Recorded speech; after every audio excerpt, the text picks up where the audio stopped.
Hello and welcome back to another news video for Final Fantasy XIV with me, Meoni. This time we're looking at brand new information come out of the official Final Fantasy XIV Reddit Discord server, and essentially Aluna Minori and the guys there have been working on translations from the live letter reruns. If you're unfamiliar, the live letter reruns have essentially been just that. The old live letters have been rebroadcast on YouTube, basically with some added commentary from Yoshi P and the gang, sort of reiterating on decisions they made back then and things that essentially we're going to be looking forward to in the future. So without further ado, let's read through some of these points. Again, go to the Reddit Discord itself. It is pretty good. Definitely a great source of information, and these guys deserve all the love that they can possibly get for the translations and hard work they put into this for free. So firstly, there will be a new stamp function. In the West, this shall be known as a sticker system where you can attach emotes to your Gpose. Essentially, this means that you can put emotes, I think, on the actual screen, so I guess like a little emoji, maybe like a smiley or something like that. I know that's quite popular in Japan, and a lot of Asian territories do this. You know, they go mad with their emojis, so I imagine it'll be something like that. It would be nice to have some extra bits to put on the screen, and I guess stickers is the way we go. Hopefully they upgrade them over time with some more humorous ones, maybe some like chocobos and things. That would be cool. The developers are now testing on having housing that doesn't have supporting pillars.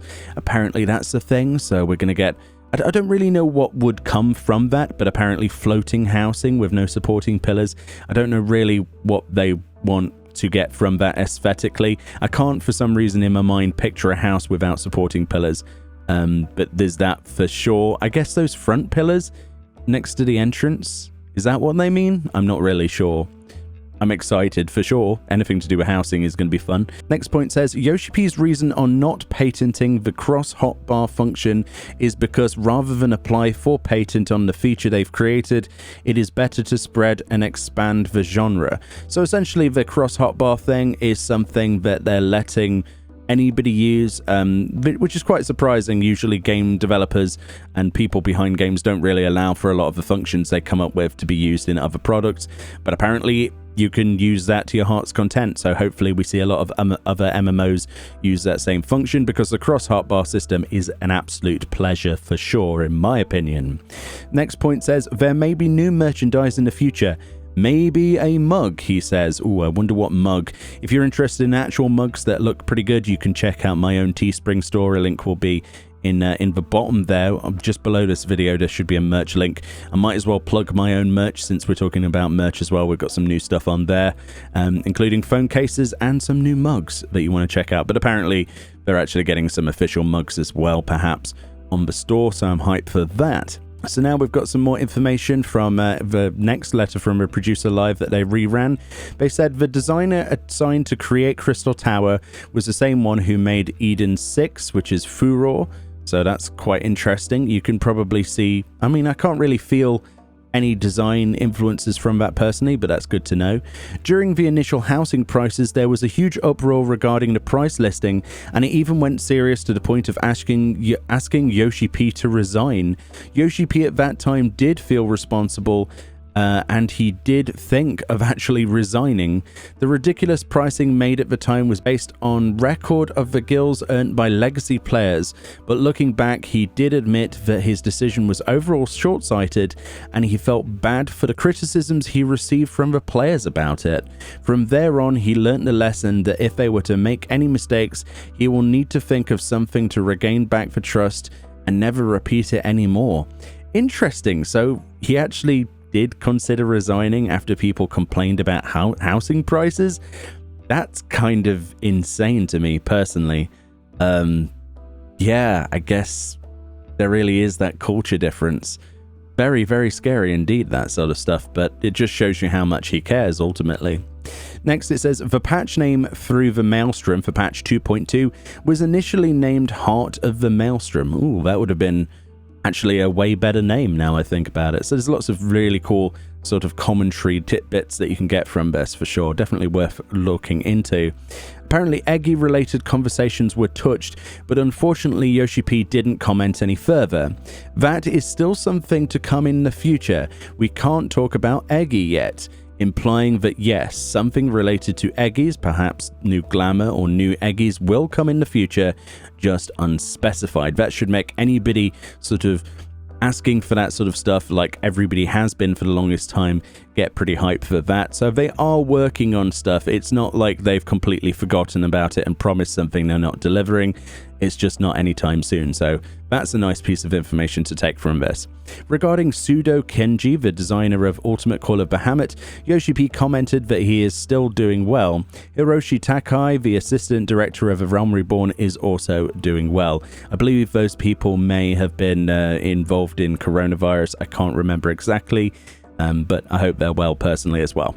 The Yokai Watch collaboration event is scheduled to run sometime after 5.3. They're also considering to rerun the Final Fantasy XI event as well. That's going to be exciting. So the Iroha event, if you remember that, that's quite fun, so you might get a rerun of that. They did mention in a previous live letter that with the Yokai Watch event, they would be adding new weapons and minions associated with those new jobs that have been added to the game since the last event, and perhaps even a new mount, so that's something to look forward to. But we actually have a basic time frame of sometime after 5.3, so it might even be in the 5.3 series, or it could be even next to 5.4, something like that, but that's pretty hype to have information on. So moving on to more information, currently the release date schedule is still being looked into, but they'll definitely get a proper release date on the next letter from the producer live. There's no date for that set yet, but I'm sure we'll get a date for the next live letter pretty quickly in the coming days, in fact, maybe even next week or something. So the next point, developer members do have their own private characters, and they actually pay subscription fees for their own private characters. This includes even the ex-CEO and current CEO of Square Enix as well. They don't get 3 subs for Final Fantasy XIV, which, I mean, that blows my mind really. You can't give your employees free subscriptions. What's that about? But I suppose it's a way of saying, yes, we pay for our own game, but I don't really see the logic in that, but it's cool regardless. Regarding add-ons, this is an interesting one. They did develop an alpha version of add-ons, but development has since been halted. Oh my goodness. The reason being how doing so may open the gap too wide and also cause DPS wars. Oh no. He's probably referring to ACT here, as Luna speculates as well, but that's fairly obvious, with tool abuse, and that made them stop the production. That's unfortunate. So they were actually working on add-ons. That's the first I've ever heard of it, that they were working on the concept of making it so you could actually have an add-on system. But they stopped developing it because they suddenly realized people were going to be toxic. Well, people are toxic without it. I don't know if they actually play much of a game, but it's kind of like that already. But that's definitely a bag of worms that you don't want to open. I'm not sure why I said bag and not a can of worms, but there we go, a bag of worms. That's what we're going with today. Apparently the whole Alexander phase, where it first emerged from the sea and then stands tall during Creator, allowing players to fly all the way up to its cockpit, is actually planned from the start. Apparently those were remarks from Kazutoyo Mahiro, the scenario writer for A Realm Reborn. Very cool, very, very cool indeed. But I would imagine they have all this stuff planned long ahead for most things like that anyway. So let's go on to the last segment of this then. These are being updated every day that we get a new live letter. Some very important stuff. So apparently Thunder Dot management on Black Mage is considered an essential part of the job and won't be going anywhere. So I guess that's if you're a Black Mage and you're wondering what's going to happen with Thunder. Apparently the dot management is still going to be a thing for the foreseeable. Making a higher difficulty version of Hall of the Novice or adding DPS numbers to Stone Sky Sea wouldn't be feasible because it would require updating every time formulas or job actions etc. are changed. Also, people would point out if the numbers differed from you-know-what. So essentially, they're not wanting to add a higher difficulty tier of Hall of the Novice, which is, in my opinion, a little short-sighted.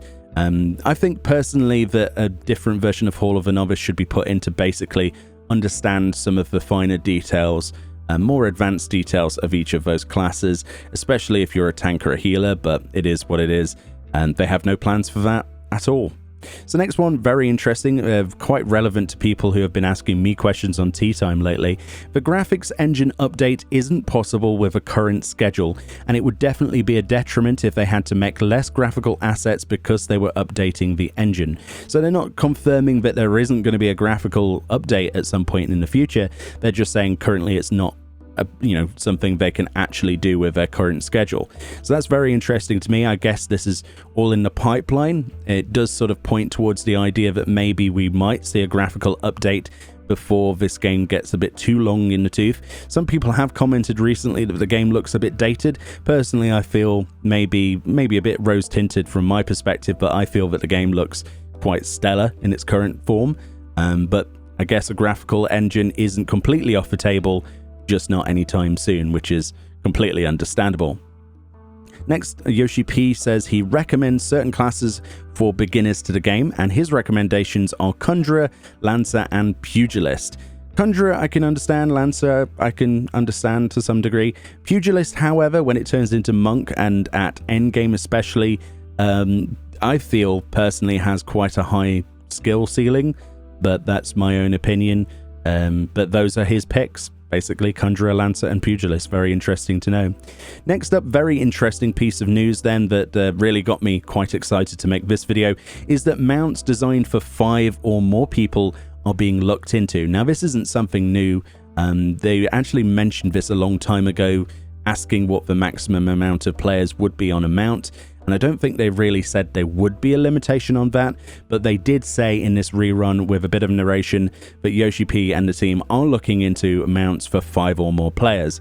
So obviously you have the speculation on what that mount could be. Personally, I believe that, say for instance, the Chocobo carriage shown on the recent Korean live letter in concept design could quite easily be a 5-player. You can imagine one person steering the Chocobo with the stirrups and 4 people in the cabin. That would be pretty epic, and I'm sure there's plenty of other ideas, such as like Cruise Chaser from Alexander, which would be pretty exceptional as well. Let me know below what you think the first 5-player mount will be in this game.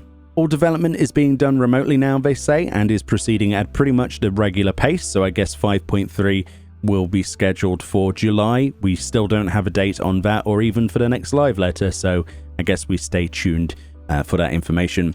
And the last point talked about in this update from Illuminori and Shinitan on the Final Fantasy XIV Reddit Discord is that various announcements will be made to coincide with 5.3. So whether this will be event announcements, because of course we have the Moonfire Fair and a few other events that are probably still being scheduled with all those rewards already planned, presumably. All of that stuff has to be announced as well. So we'll probably see that in the coming weeks, because I'm sure this summer will not be halted in content delivery for sure. Not if I know Square Enix. I'm happy that they're on schedule, that they're providing content for us to all to enjoy, but the key point that I will take from this is that they're doing it safely and sensibly, and that's the best and only real way to do this, because we don't want people to risk their lives to develop stuff just because we want it as a consumer. Either way, thank you kindly for watching. Let me know what you think. Like I say, will be the next mount in the game with 5 players total. That'll be exciting to see some speculation. Let me know what you're excited for from these tidbits of information, if anything was exciting. I thought I'd make this video because obviously we don't have a lot to go off of recently, and when I saw this I was like, that's pretty video worthy. Of course, all credit goes to Shinitan, Illuminori, and all of the Reddit Discord staff. I take no credit in that. Of course, if you want to go and check out the Reddit Discord, I will actually put a link in the description at the top for you. And yeah, thank you kindly for watching, and I'll see you all next time.